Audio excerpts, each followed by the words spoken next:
kita masuk pembahasan XOSD 25 September 2024 ya. As usual, saya selalu ngomong dari Saxo, kita masuk daily. Tentu ya, this is not a good things for seller ya, karena nggak ada gambaran dia bentuk base. Keep going up bullish dan conviction saya tetap sama, it's going up, it's going for bullish. Still going for bullish. PDH sebelumnya kita nggak usah ngomongin PDL kejauhan ya kan, karena dia break berkali-kali. Kita kalau misalnya ngomongin yang hari ini aja, highest-nya tuh di 2664 teman-teman sekalian. Means dia tadi sudah break tapi balik lagi nih turun ke bawah. Ya, teman-teman juga bisa ngeliat kan, dia tadi sudah break tapi dia balik lagi turun ke bawah. Dan highest paling atasnya untuk hari ini aja ada di 2670. Jadi 2664, 2670 kalau misalnya teman-teman perhatikan. What will happen? Menurut saya still going up teman-teman. Selalu dan sama seperti kemarin, tanpa ada candlestick momentum drop signifikan di daily. Atau ya candlestick yang menunjukkan adanya reversal lah. Ya dari gold masih akan hajar terus naik ke atas. Simple ya, daily conviction bullish, no places for sell. Saya masuk ke Oanda, kita ngomongin di H4 sekarang. Sekarang kita ngeliat di H4. Apa sih yang bisa kita perhatikan di H4? Ada yang menarik nggak teman-teman? Ada, tentu ada yang menarik. Apa yang menarik? Candlestick yang ini. Doji. Sih, pembentukan candlestick saat ini adalah doji. Dojinya doji kuat, doji dragonfly ya, if I'm not mistaken. Dan ini menurut saya adalah doji yang signifikan. Kenapa? Karena sellernya udah mulai ngedorong ke bawah. Berarti artinya udah bisa nge-sell dong? Enggak. Ya, kita nggak bisa nge-sell. Walaupun nanti dia drop signifikan terus akhirnya kita ketinggalan, itu lebih baik. Ya, jauh lebih baik. Kenapa? Karena yang kita khawatirkan adalah pembentukan seperti ini. Drop, up, drop. Sekali dia hajar, habis. Ludes, kita semua punya uang habis. Kita nggak bisa lagi bergerak, kita nggak bisa lagi untuk mengkondisikan lagi trade yang kita jalankan. Oke, jadi di H4 ada peluang, there's a chance ini kan closing jam 12 nanti ya. Akan ada peluang closingnya ini bearish, dan kalau misalnya closingnya ini bearish, itu adalah harapan-harapan bagi kita at least sell scalping sedikit-sedikit, atau mungkin teman-teman yang lagi nge-hold sell di XAUSD ada napas sedikit. Oke, tapi still it's going for bullish. Saya nggak akan merubah pandangan saya.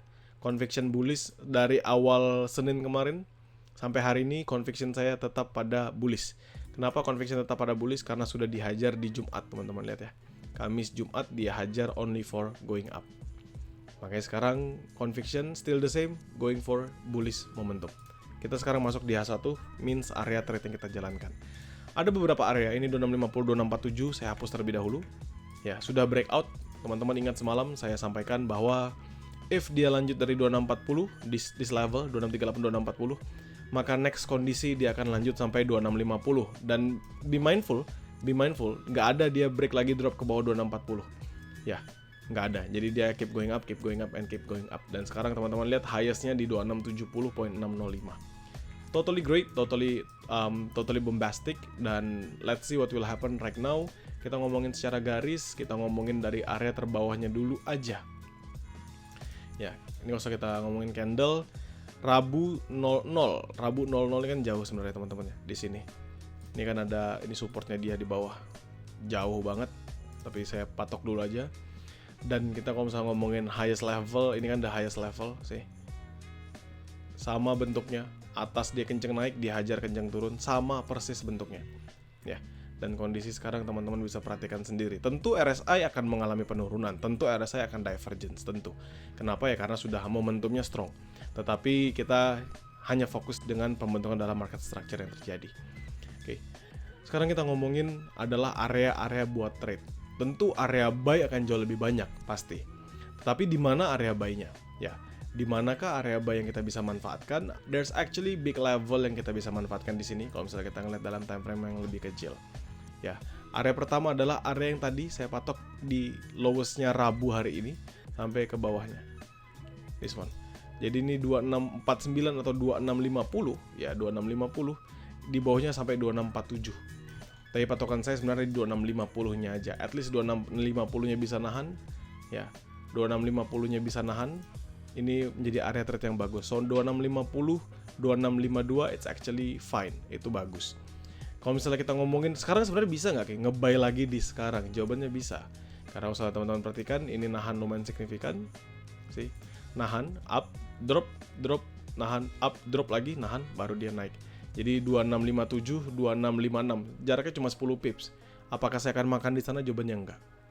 Kenapa? Ya karena buat apa? Ini kan market lagi volatile, dia naiknya kenceng, dia dropnya kenceng. Nggak perlu saya menghabiskan tenaga saya untuk makan lebih dahulu. Jadi saya cari area yang lebih nyaman, yaitu di 2650. Tapi ingat ya, it's totally the same, teman-teman. Kalian bisa ngeliat di sini ketahannya lumayan lama.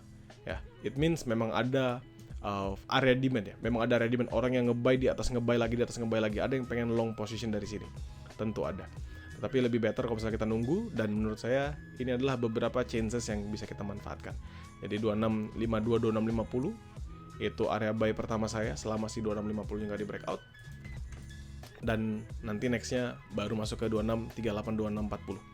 Memang tempatnya jauh-jauh semua, tapi mungkin nanti kita akan bisa dapat beberapa area yang lebih oke lagi. 2642, 2640 it's also be my places untuk entry buy.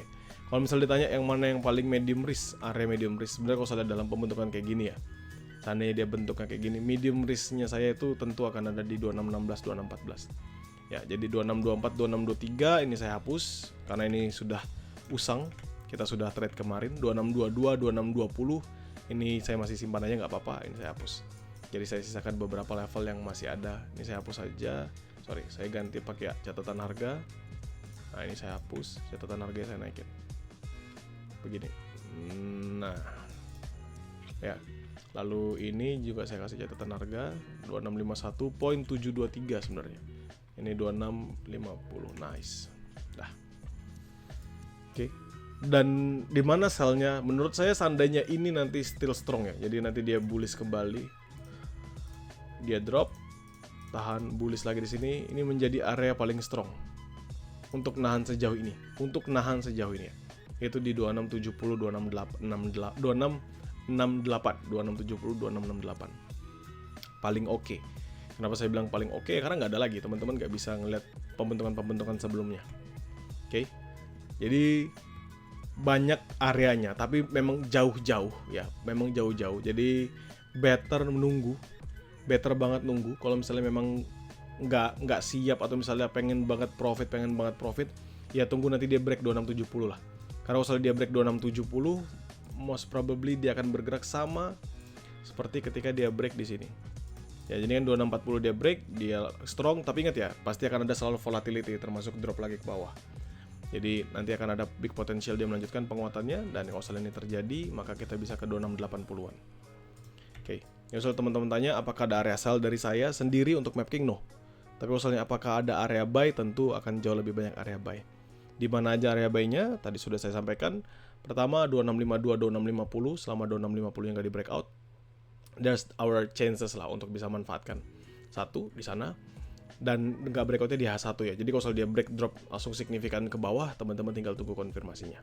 Lalu di mana lagi? Itu ada di 2622, 2620 dan 2616, 2614. 2616, 2614 akan jadi area medium risknya saya untuk saat ini. Oke. Dan itu pun kalau dikasih ya, we never know. Bisa aja dia mentok tadi yang saya bilang, dia nggak lebih turun daripada area bawah ini. Sorry, di bawah sini. 2657, 2656, which is hanya zone 10 pips saja. Ya, dia nggak turun lebih di bawah dari sini.